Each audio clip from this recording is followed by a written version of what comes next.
Queridos, boa noite, graças a Deus. Nós estaremos hoje refletindo um pouco um texto do Evangelho de Lucas, capítulo número 8, versículos de 1 a 15. Eu sei que na sua liturgia o texto aí está no texto da semana passada, se não me engano, um erro mesmo, de digitação nosso. O texto em que refletiremos será o texto de Lucas, capítulo número 8.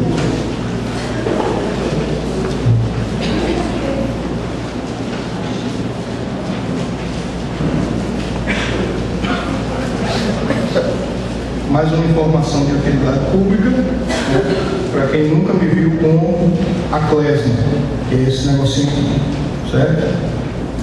O pastor Mendonça não se converteu ao catolicismo, tá?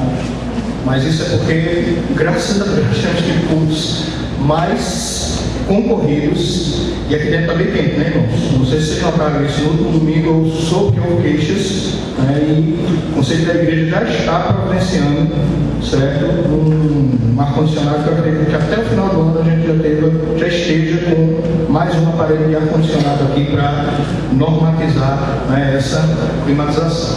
Esse negócio da Clésima, para quem não sabe, isso não é tradição católica romana, certo? Os puritanos ingleses inventaram isso, uma referência aos escravos na sua geração, que eles usavam um colarinho que identificava o seu dono. E aí os pregadores passaram a utilizar também clésmas para dizerem-se escravos do Senhor.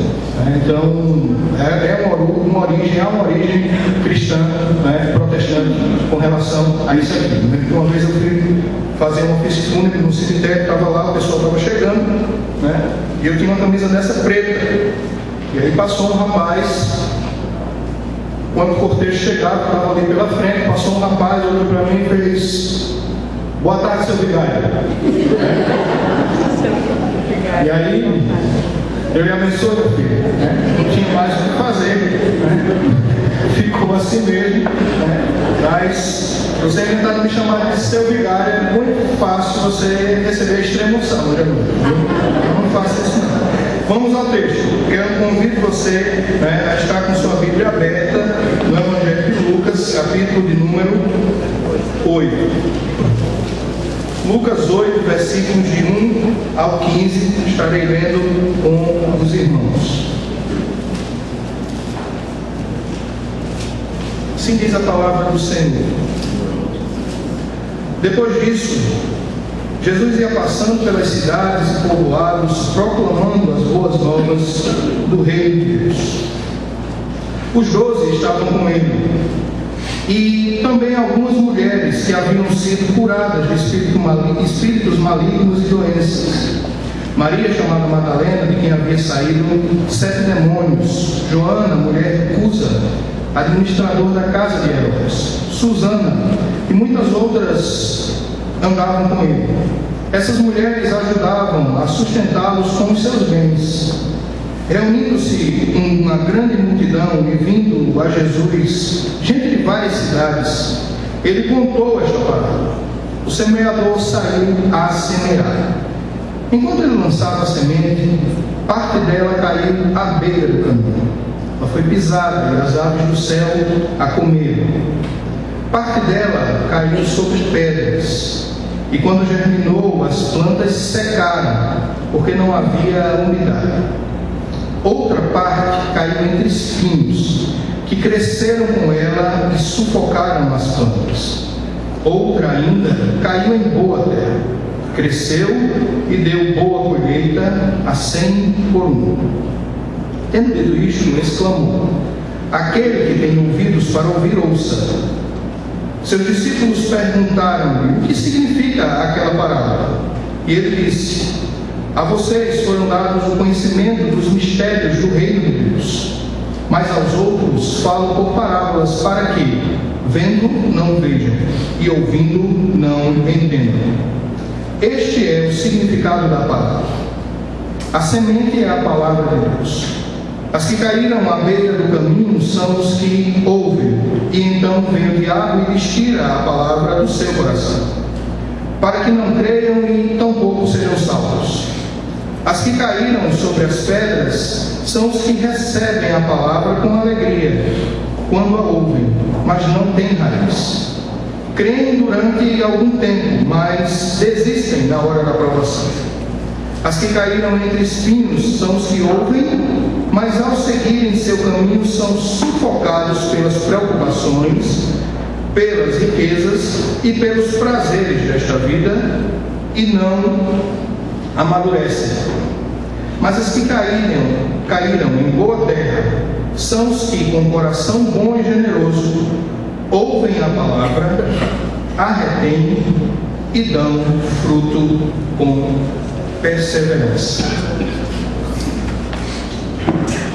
Que sejamos diante do Senhor como essa boa terra produtiva, da qual Ele tem prazer em lançar a semente da palavra de Deus.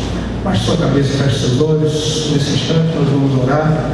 Peça a Deus que possa nos abençoar, nos usar com graça, com instrumentalidade, que a palavra do Senhor seja entregue ao seu povo nesse momento.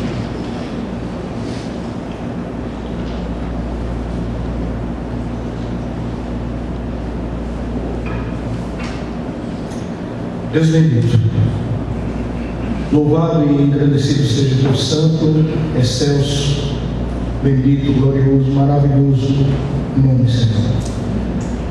A Ti rendemos toda honra, toda glória, todo louvor, toda adoração.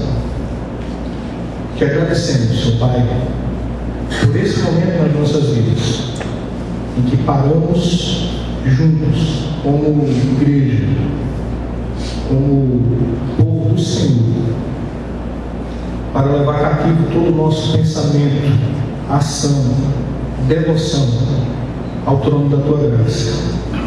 E pedir que o Senhor, nessa noite, possa estar falando aos nossos corações. Mas dá, Senhor, que não sejamos aqui como aqueles muitos que ouviriam a Tua palavra. Contudo, ela, como semente, estaria para cair em um terreno infrutífero, improdutivo e inviável. Nós te rogamos, ó Deus, dá que esta semente da palavra de Deus, anunciada nesta noite, possa cair em boa terra para a glória do teu nome. Que o Senhor faça isso através da instrumentalidade e graça que há na ação do teu Santo Espírito sobre nós. Amém. Em Cristo Jesus é que nós oramos. Amém.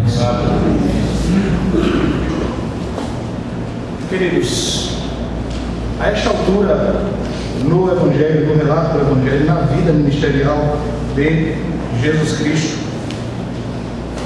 Jesus havia se tornado popular. A palavra de Deus diz que multidões iam ouvir, multidões iam ao encontro do Senhor.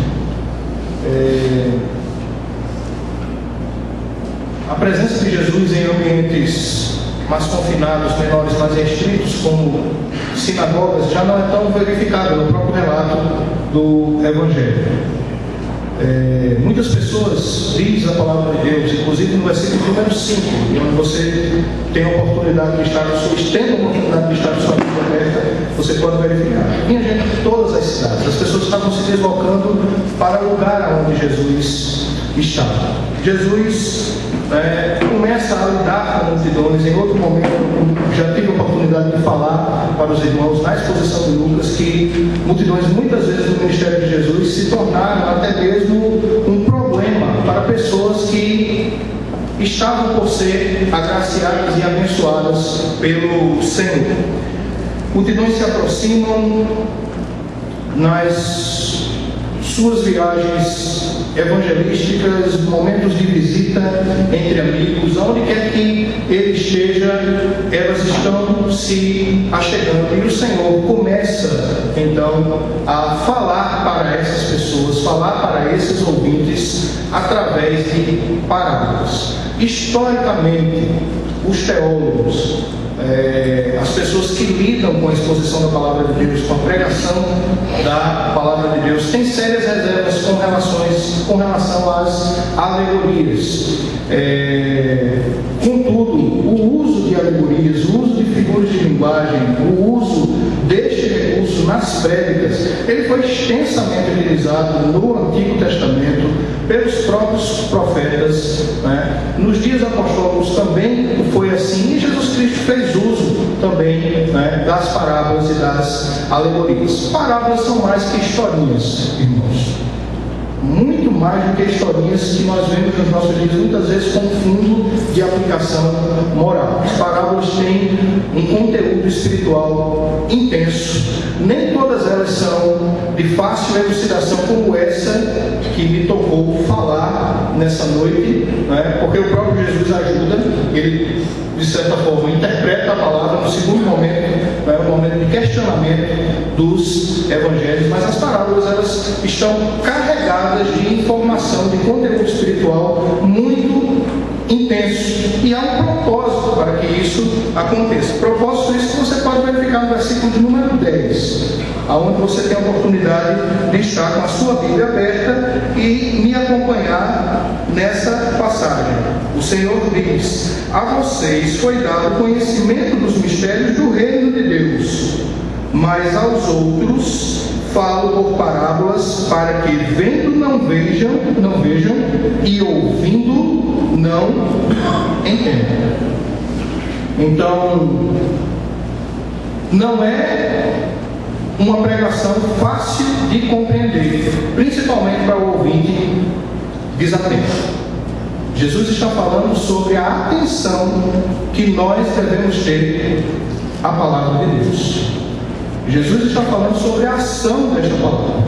Jesus está falando de terrenos.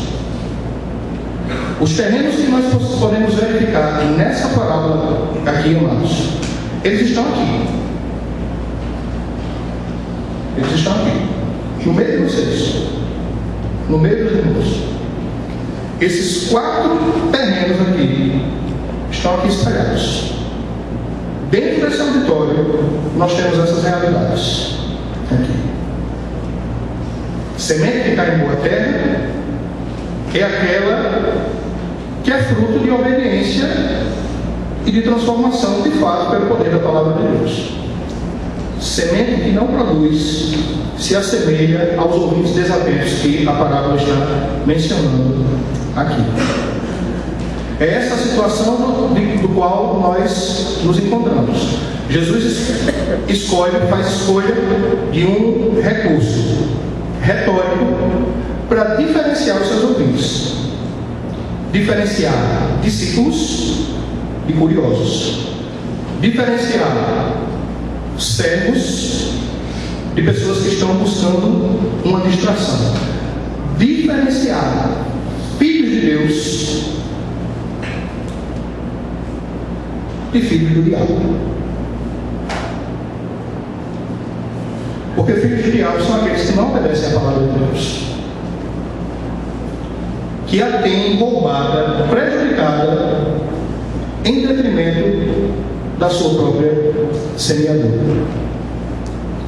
Esse texto é um texto de extrema profundidade e que deve nos levar, como igreja do Senhor, a refletir de que maneira nós estamos recebendo a palavra de Deus.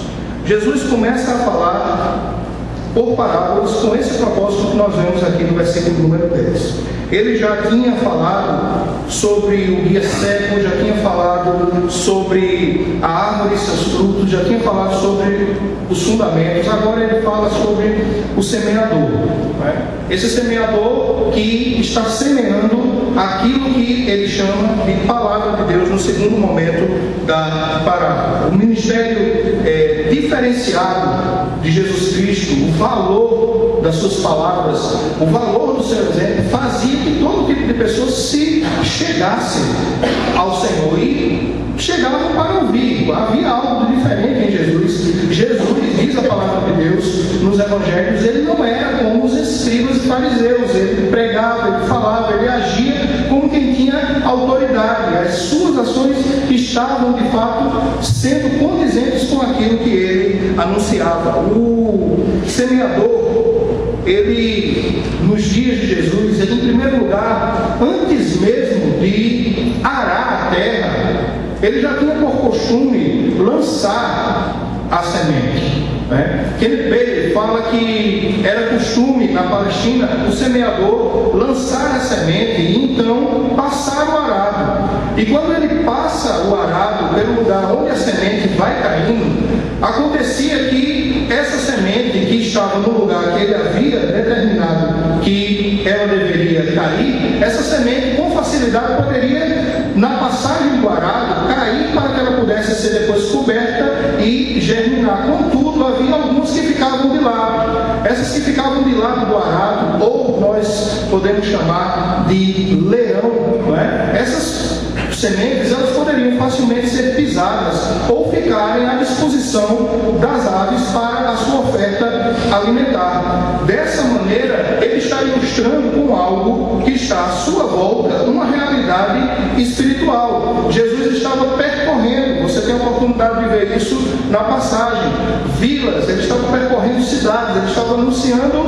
a palavra de Deus, ele estava semeando, ele sabia quais os terrenos que estavam também à sua volta. Dessa forma, há aqueles que caem no lugar onde deveriam cair para produzir, há aqueles que ficam à margem desse lugar, há aqueles que terminam caindo em lugares rochosos e outros em entulhos e espinheiros.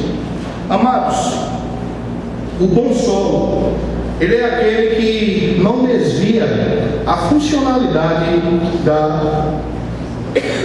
da palavra. O bom solo, escrito pela palavra de Deus, ele vai frutificar em obras que agradam ao Pai, o fruto de justiça vai ser evidenciado, os pecados serão abandonados, pessoas serão alcançadas, marcadas, impactadas por aquela semente da palavra de Deus que cai no solo que de fato cumpre a sua função, que é a função de produtividade na palavra de Deus. O bom solo é aquele que acolhe a palavra com profundidade e não com superficialidade.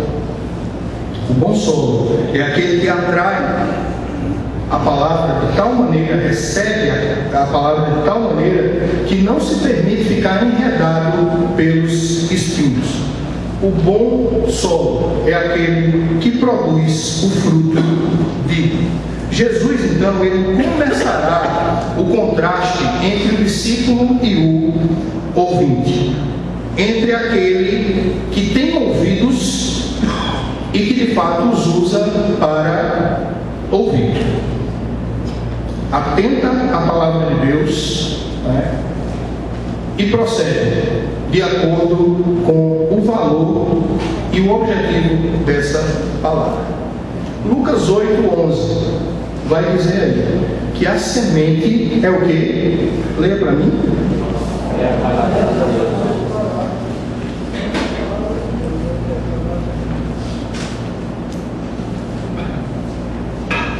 Jesus elucida essa questão.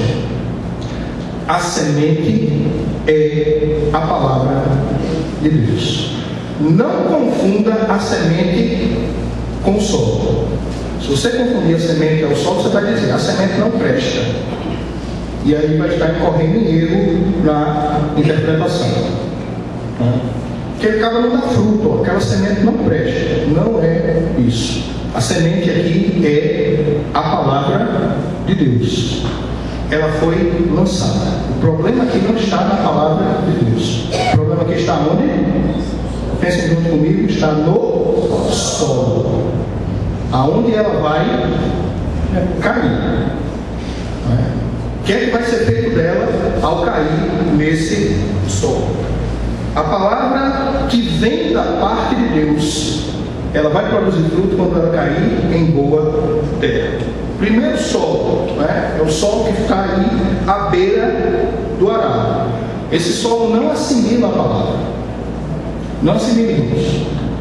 Irmãos, como é difícil você pregar num solo que não consegue assimilar a palavra. Tenho tido a oportunidade de encontrar alguns grupos assim, de pregar, sentar com a pessoa, né, expor a palavra para ela e impor uma série de prejuízos, irmãos. Como é triste ver que essas pessoas não conseguem assimilar a palavra de Deus.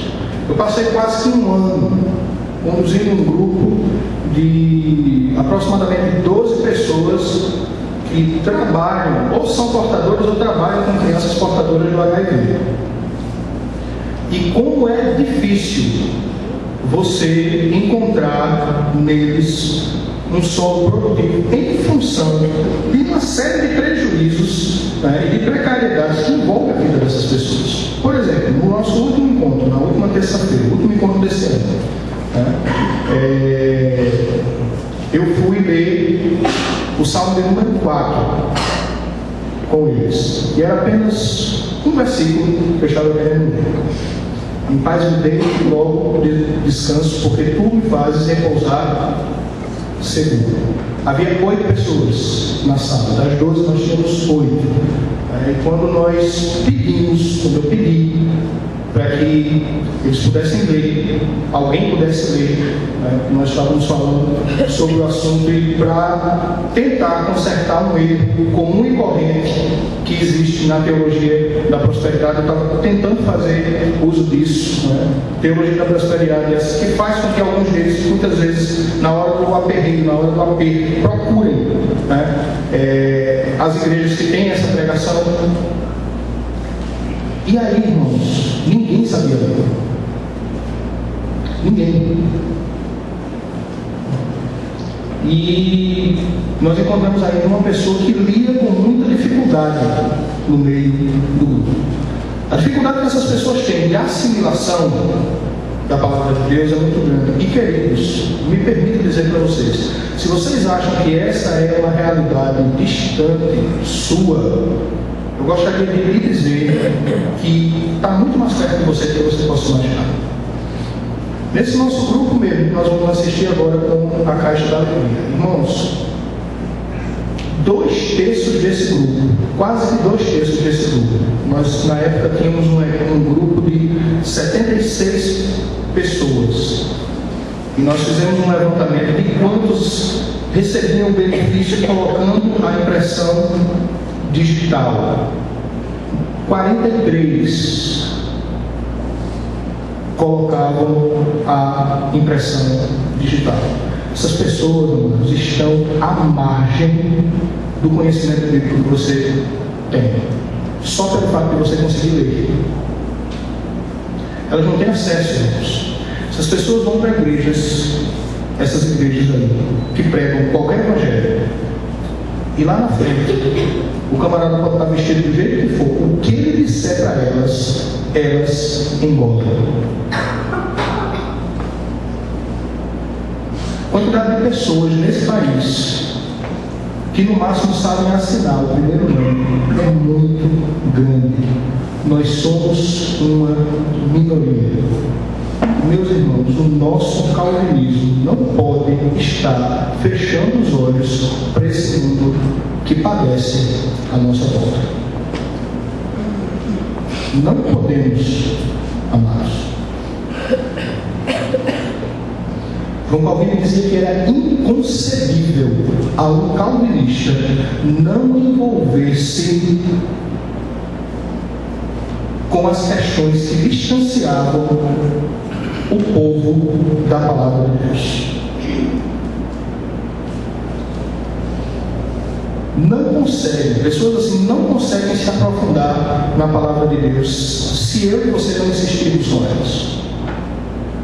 Se eu e você desistirmos delas, essas pessoas não vão conhecer o Evangelho de Deus.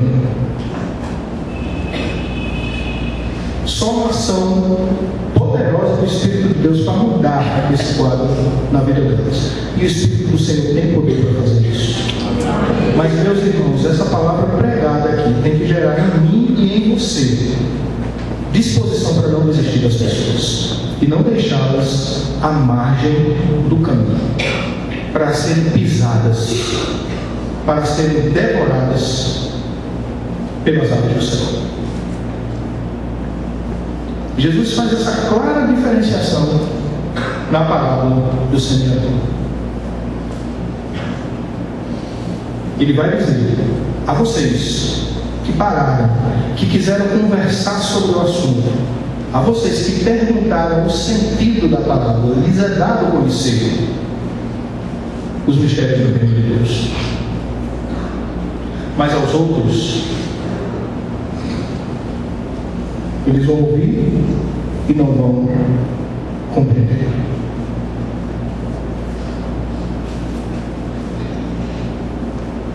Ouve, mas não presta a atenção. Satanás desvia a atenção. A pessoa passa a achar que o problema dela, na realidade, é não ter as coisas, e que ela seria mais feliz e melhor se ela tivesse coisas. E aí se juntam os grandes aglomerados humanos que você tem visto na televisão, e que muitas vezes podem nos seduzir, nos impressionar, acharmos que a bênção de Deus está nesses grandes aglomerados, quando na realidade o que está acontecendo ali é que um monte de gente está sendo desviada do Evangelho genuíno. Um monte de gente está ficando ali só na superficialidade, está sendo devorada literalmente pelas aves do céu. O segundo solo que é apresentado aqui é o solo chamado rochoso, em pedras. É esse solo do qual eu e você temos a oportunidade de ver esse mato que corre, que cresce de lado das ruas, dos meio-fios. É um solo que não permite a profundidade da raiz.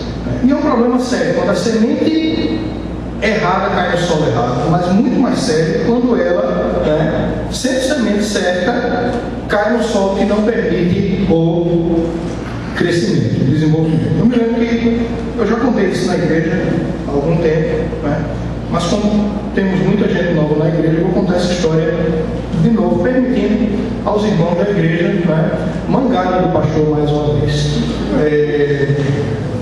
Teve um dia, mas eu morava lá na torre. Lá na torre onde eu morava, vez por outra eu levava Erivaldo lá, uma vez por mês pelo menos, para Erivaldo me ajudar na limpeza do quintal lá. Tinha um quintal, meus irmãos, que crescia mato ali, que era de um jeito, crescia de um dia para o outro. Era impressionante. E um dia eu acordei com vontade de comer milho. E eu resolvi plantar milho ali, naquele momento. Não sei que negócio doido foi esse, mas eu resolvi fazer isso. Acordei, mas eu vou plantar milho aqui. Fui na cozinha e peguei um saco de pipoca. Aquele milho de pipoca, aquele seco.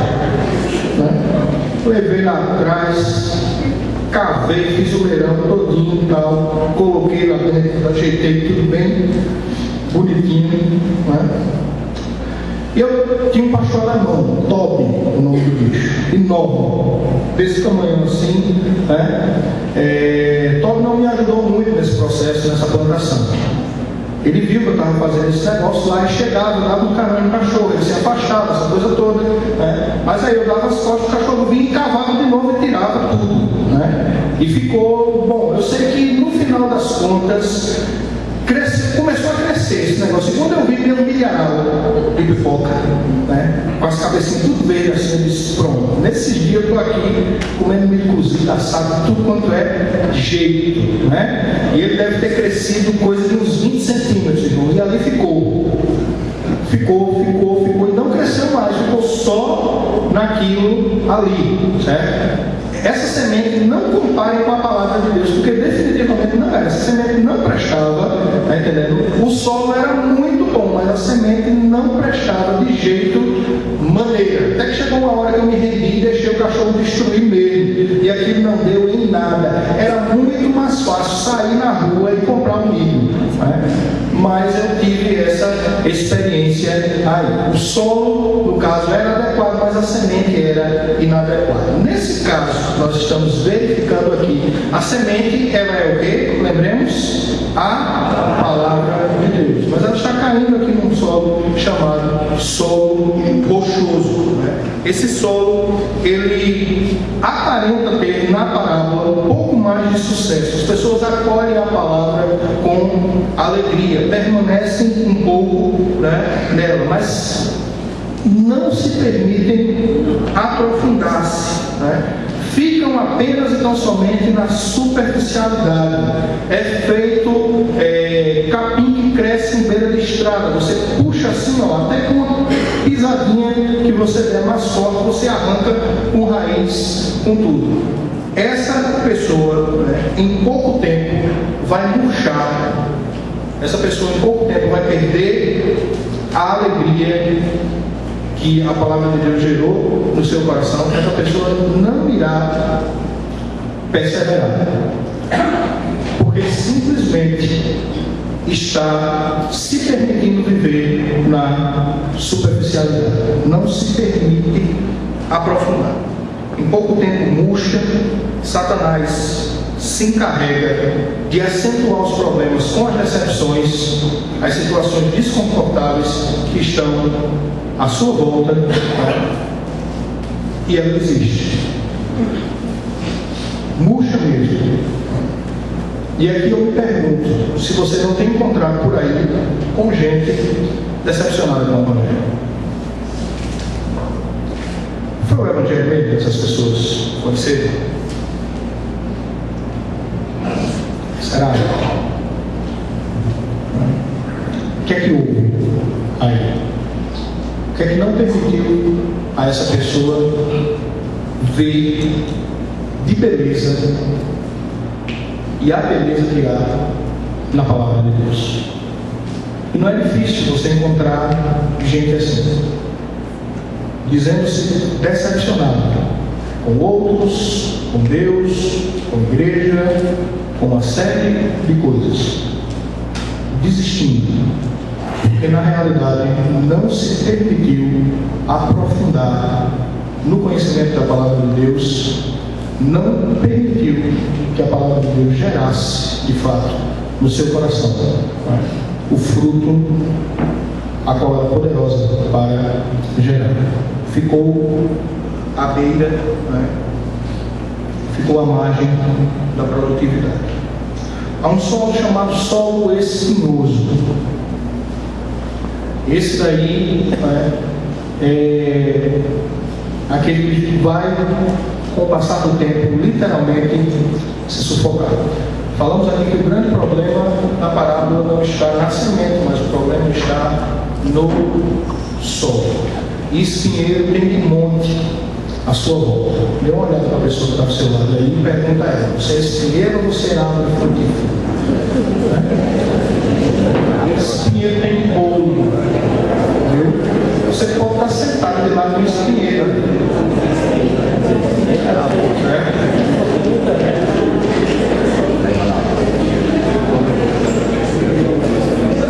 A grande bronca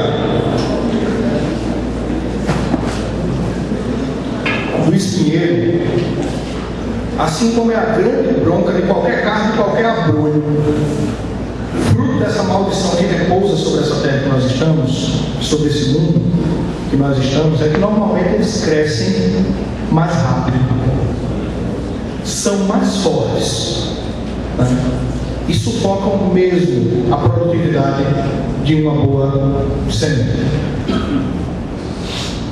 Pelo menos é essa a ilustração que se permite fazer, de uma semente que cai no meio de uma condição de espinhos, no meio de uma condição da improdutividade dos espinhos. E Jesus vai comparar essa improdutividade aqui àquilo que a gente se permite viver na nossa própria vida.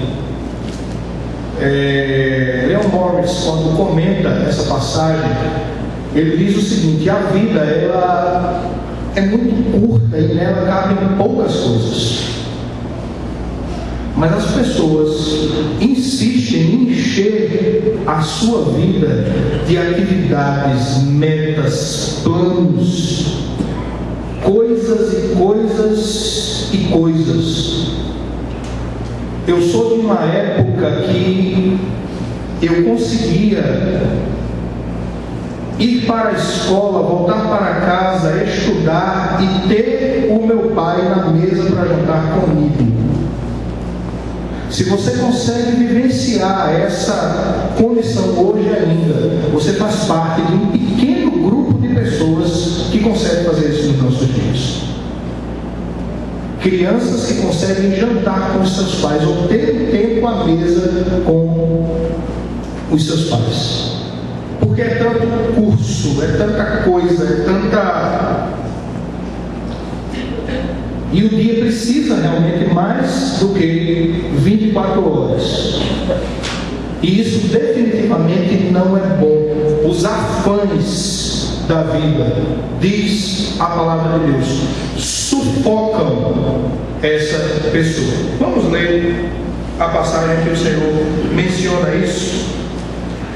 Versículo 14: as que caíram entre espinhos são os que ouvem, mas ao seguirem seu caminho são sufocadas pelo quê?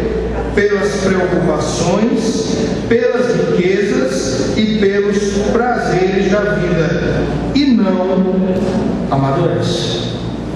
Enchem a vida de preocupações. O que é que eu vou deixar para fulano, ciclano ou beltrano? Ou então enche a vida de prazeres, então enche a vida de atividades, de tal maneira que esquece que nossa vida ela é curta e nela, os nossos projetos de vida cabem poucas coisas. A renúncia a um estilo de vida simples tem gerado uma geração de pessoas insatisfeitas,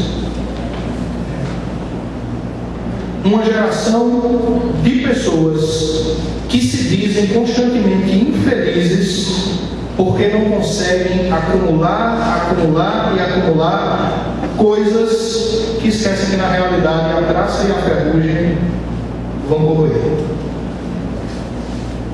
Se sujeitam às vaidades desta vida.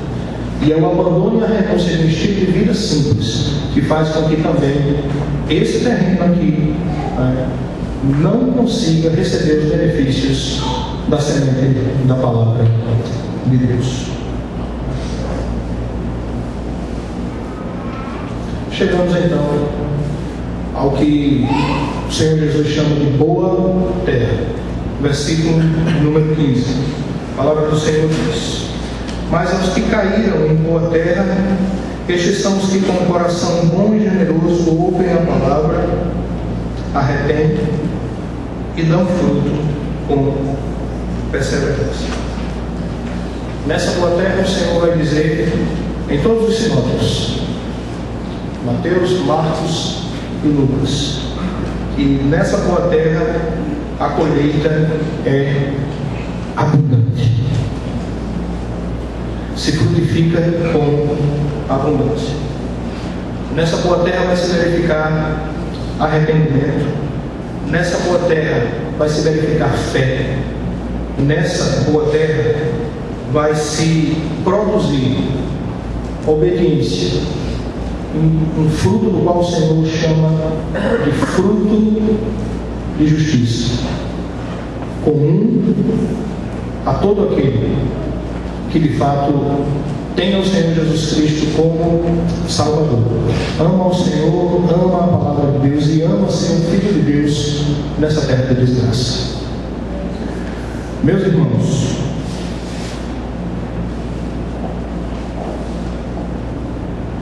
é esse terreno que nós precisamos ser.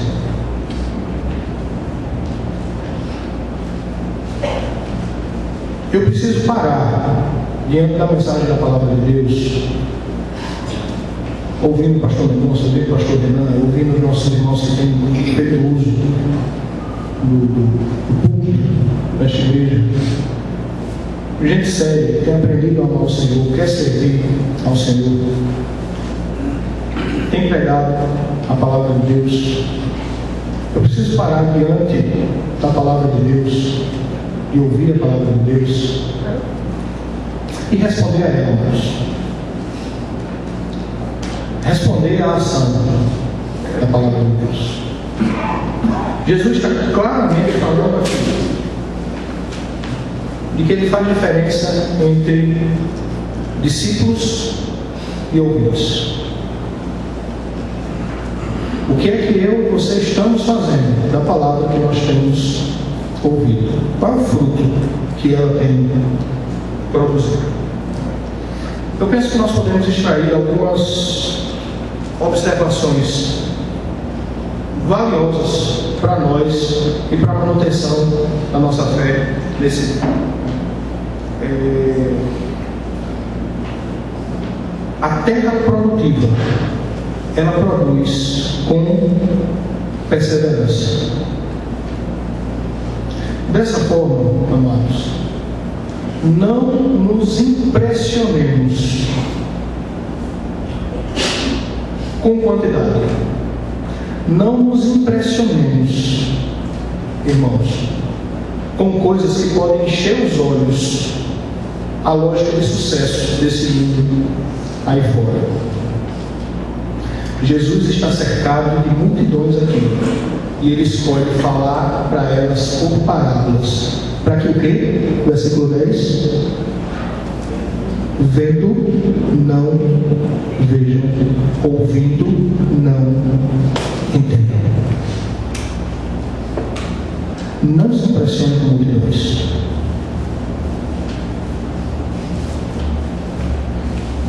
Nunca espere demais dos ouvintes. Eu acho assim que a gente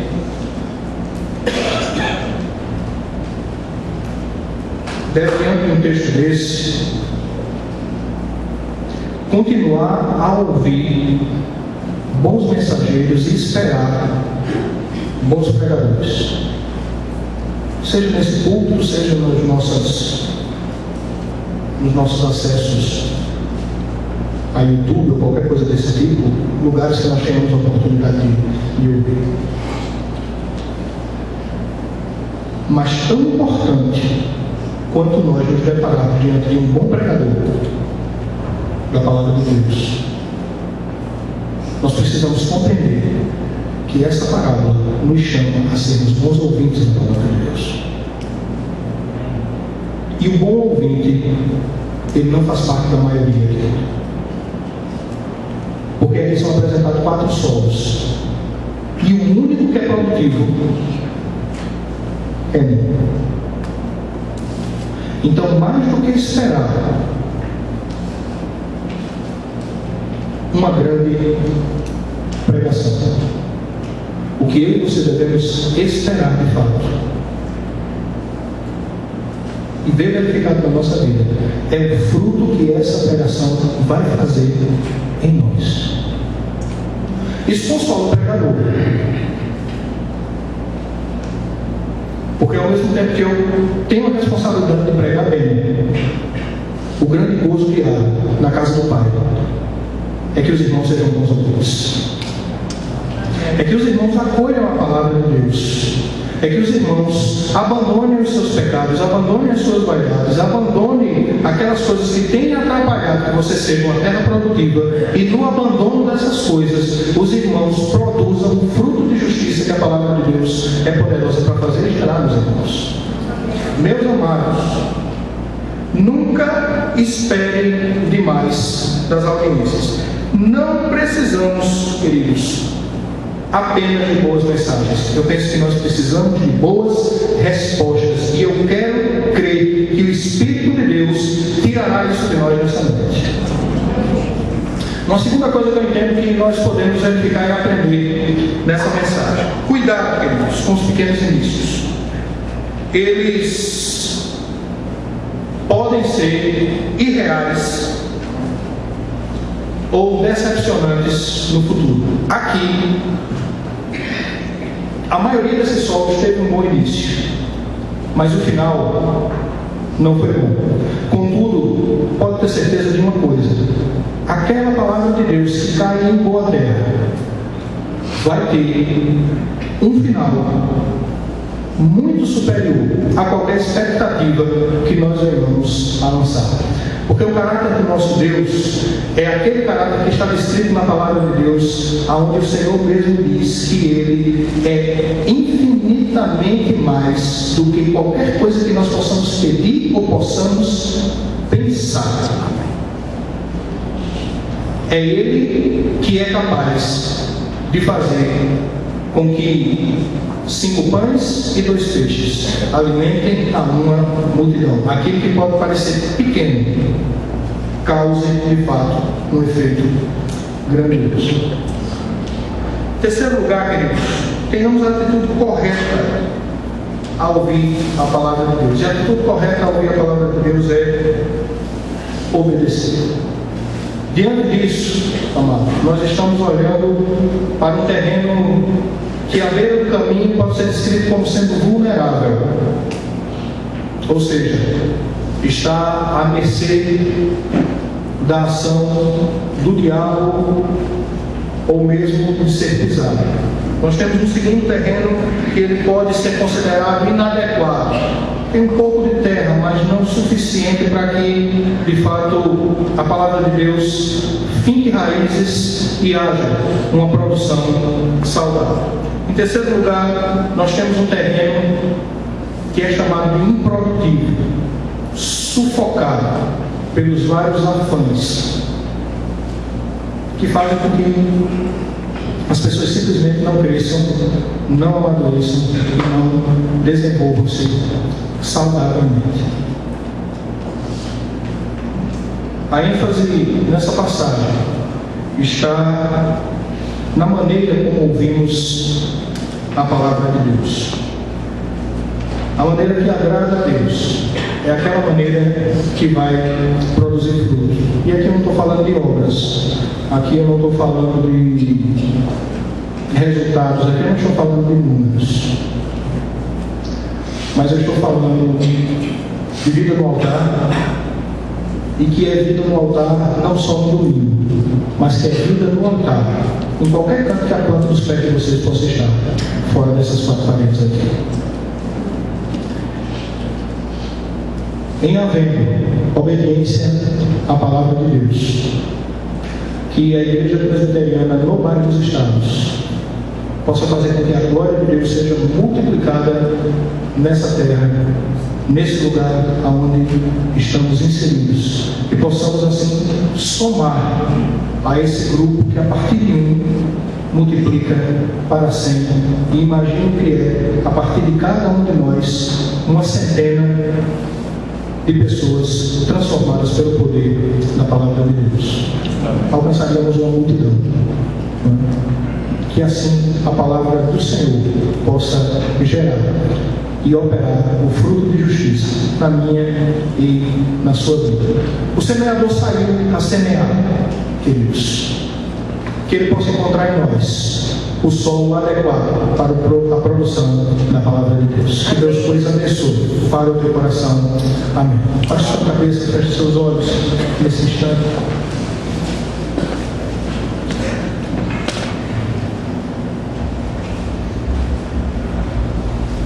Olha, Senhor, esse é um momento meu e seu com Deus. O Senhor sabe, conhece os nossos corações. Ele conhece os solos que estão aqui. Ele sabe quem somos. Ele tem semeado a sua palavra nesse lugar. Sua palavra tem sido dada. E o que eu e você precisamos verificar agora é qual é o fruto que nós temos dado diante do Senhor. Deus eterno, nós queremos te bendizer pelo hábil semeador que o Senhor é. Queremos te bendizer por essa semente maravilhosa que é a tua palavra, Senhor. Muito obrigado. Muito obrigado por aquilo que temos ouvido aqui. Quero te agradecer pela forma como o Senhor nos tem cuidado, nos tem amado. forma como o teu evangelho tem sido pregado na vida dos meus irmãos, pelos meus irmãos. Quero te agradecer pelo evangelho que tem sido ensinado às crianças nesse lugar. Quero te agradecer, ó Deus, pelo poder que há na tua palavra, que podemos verificar fruto. Tudo ao mesmo tempo, ó Pai, queremos reconhecer a nossa fragilidade nesse momento. E te pedir, ó Deus, livra-nos, Senhor, livra-nos de nos encontrar em uma posição de improdutividade. Livra-nos de nos encontrar, ó Pai, numa posição de inviabilidade. Livra-nos, Senhor, de sermos no solo do qual o Senhor mesmo diz, sufocado por espinhos, afãs, vaidades, tantas outras coisas perniciosas e que não nos permitem ver nenhum fruto espiritual nas nossas vidas. Livra-nos disso, Senhor. Dá que amemos mais aquilo que o Senhor tem para nos dar do que qualquer coisa que esse mundo possa nos oferecer. Dá que possamos amar mais ao Senhor de tal maneira, meu Deus, que o Senhor possa ser visto nas nossas vidas aonde quer que nós venhamos andar. Deus eterno, eu quero confiar que nesse instante a tua palavra, ao ser entregue, ela possa gerar na minha vida e na vida dos meus irmãos a transformação necessária. E por que não pedir, Senhor? Por que não clamar? Por que não almejar que voltemos a ser conhecidos como aquela geração que transtornou a sua época, aquela geração da qual a terra sabia que a presença de algo poderoso e transformador estava à sua volta. Queremos te pedir por isso, Deus. Te pedir pela ação da tua palavra e pela valorização da mesma nos ouvintes cristãos. Muito obrigado, Deus, por todo o bem que nos tem feito. Muito obrigado pelo que o Senhor e pela forma como o Senhor nos tem cuidado. Em Cristo Jesus. Amém. Queremos te agradecer por estar aqui. Queremos te agradecer por estar na tua casa. Queremos te agradecer por cada parte, cada ato constitutivo desse trabalho. Diga, Deus, contempla cada coração que está aqui. O Senhor nos conhece na intimidade. O Senhor sabe as respostas que estão sendo dadas ao teu chamado e ao poder da tua palavra nesse instante. Sonda os corações, ó Deus, assim como o salmista clamou. Vê se é nós, Senhor, caminhos maus. Nos livra deles e nos guia para o caminho eterno. Fazemos da oração do salmista a nossa oração nesse instante. Quero te bendizer, te agradecer. Quero agradecer pelos nossos queridos, pelos nossos amados que aniversário dessa semana, pelos conquistaram tantas coisas das quais o Senhor sabe o que é e o que representa na vida de cada um dos teus filhos que estão aqui. Muito obrigado, Deus, por seres esse Deus maravilhoso. Mas, Senhor, que qualquer outra coisa que o Senhor possa encontrar no culto ofertado por esta igreja, gratidão ao Senhor, sempre pelo altar, gratidão nos nossos corações, uma vida agradecida pelo Deus bondoso que o Senhor é. Há filhos teus, ó Pai, que talvez estejam aqui diante desse altar e que ainda não receberam as respostas às suas orações ou ainda não as têm claras em sua mente. Nós pedimos, ó Pai, que o Senhor possa, no tempo oportuno, no tempo do Senhor, na vida de cada um deles, atender-lhes as petições e as orações. Faz de nós, ó Deus, uma igreja mais fortalecida para a glória do teu nome. Faz de nós, ó Deus, esse terreno fértil de muita produtividade, da qual o Senhor almeja e deseja na vida dos teus filhos. Que o Senhor possa abençoá-los ricamente através desse ato de gratidão de todas as bênçãos, sejam elas temporais ou não, que o Senhor está concedendo a cada um deles nesse instante. Recebe a gratidão dos nossos lábios, bem como o louvor do nosso coração. Em Cristo Jesus é que nós oramos. Amém. Deus abençoe, Deus. Que a graça do nosso Senhor e Salvador Jesus Cristo, o amor de Deus, nosso eterno, poderoso e dadivoso Pai, que o poder, a comunhão e as ternas consolações do Espírito Santo de Deus repouse sobre a igreja do Senhor aqui presente, desde agora e para todo sempre. Amém.